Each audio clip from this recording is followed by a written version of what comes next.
Back to the amnesty process now. 4 Eastern Cape Security Policemen this week told the Amnesty Committee that Port Elizabeth activist Sizwe Kondile had to be eliminated because he was a trained ANC terrorist who knew too much about their intelligence network. The men all claim that they were National Party supporters, committed to upholding apartheid, combating the communist onslaught, and fighting terrorism. They say the 1981 murder of Sizwe Kondile was executed as part of their duties as security policemen. One of them admitted that Kondile would have been killed even if he had begged for his life. This was one of the proudest moments of my life when he graduated his Juris Law. That was 40. I love this photo very much. Charity Kondile has been trying for nearly 2 decades to find out the truth about the murder of her son, Sizwe. This week she travelled to Cape Town to attend the amnesty hearing of 4 of the policemen who abducted and murdered her firstborn child, and then burned his body to ashes while they drank and had a braai. There are some times when I forget I'm with the Truth Commission. I feel like standing up and hitting one of them. It's like as if you as a mother you could just stand up and hit one of them. It's so terrible. I call the applicant, Mr. Hermanus Barend du Plessis, as the first witness in these proceedings. Captain Hermanus du Plessis, General Nick van Rensburg, General Gerrit Erasmus, and Sergeant Johannes Rath, who have all since retired, are seeking amnesty for their part in Sizwe Kondile's death. Former Vlakplaas commander Dirk Coetzee also wants amnesty for the same murder, but he has a separate amnesty application and a very different version of when, how and why the murder was carried out. When Coetzee told the Hurrum's Commission about the murder of the young ANC guerrilla in 1990, it was bluntly denied by all of these men. Now, for the first time, they're admitting to the nation that they were the ones who decided Sizwe Kondile had to die. Du Plessis, who was in charge of Kondile's interrogation, described him as a trained ANC terrorist whom he'd recruited as an informer. However, he later discovered a note in Kondile's cell which showed that Kondile had tried to double-cross the police. What was the contents of this note? It was to inform the ANC, it was directed to a person to inform the ANC that firstly he had been arrested, and secondly that he pretended to be an informer, that at this stage he had provided no information which would harm any ANC member. The security police claimed that Kondile had become a threat to them because he'd already been told the identity of the principal agent in their intelligence network in Lesotho. After all the facts had been discussed and the matter was investigated, did you decide that Mr. Kondile had to be killed? That is correct. Van Rensburg says he called his colleague Dirk Coetzee to ask for assistance in the murder.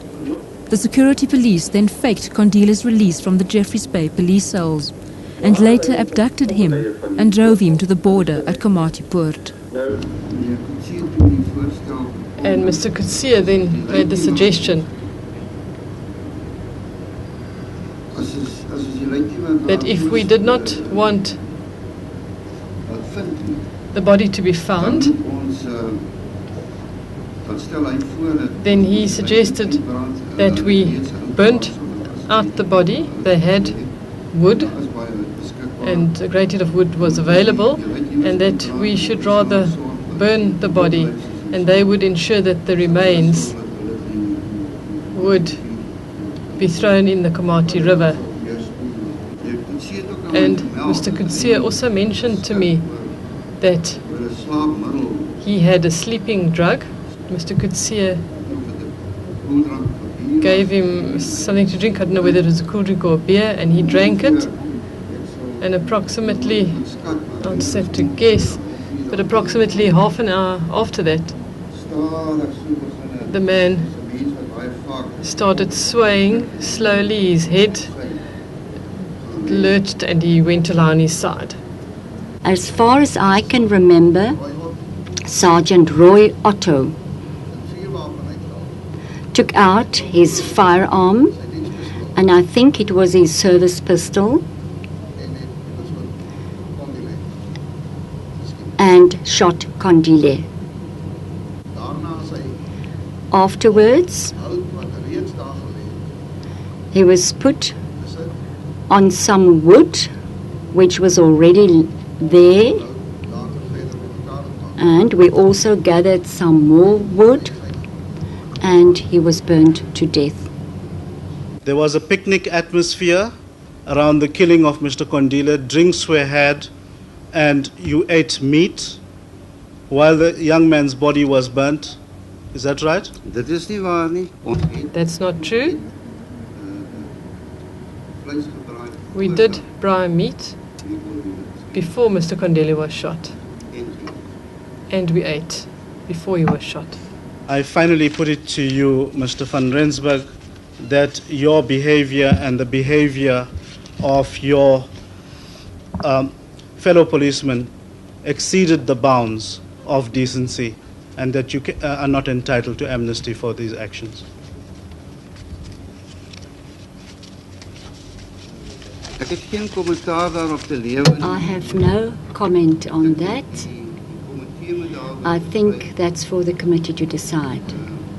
I thought that they were very cruel. I think they were very cruel, especially to think that Sizwe was young, inexperienced, and a very delicate body.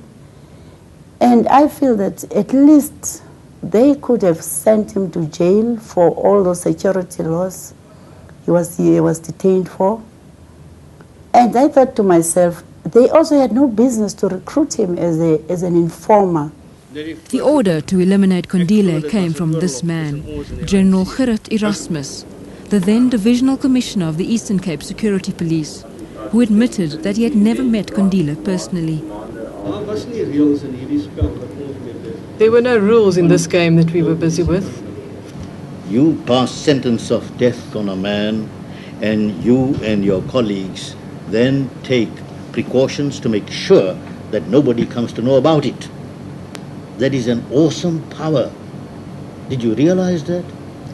That is so, yes. They thought that they were God, this was their country. When he addressed the committee, Dirk Coetzee stuck to his story that Sizwe Kondile had been killed because the Eastern Cape Security Police had not wanted another Steve Biko case on their hands.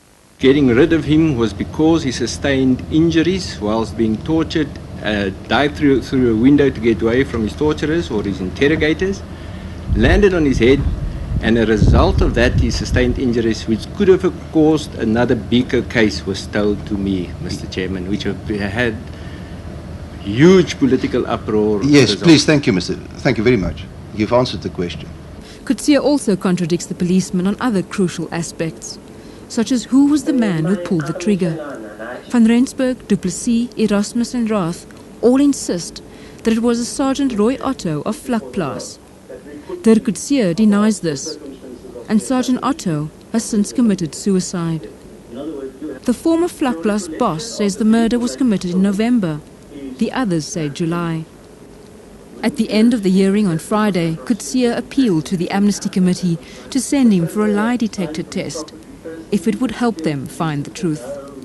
The killing or murder of Sizwe Kondile was callous, as all security police killings, and one wishes that you had never taken part in it. Of course, we're very sad that he died, but we're very proud that he is amongst those who can be mentioned as having liberated the country.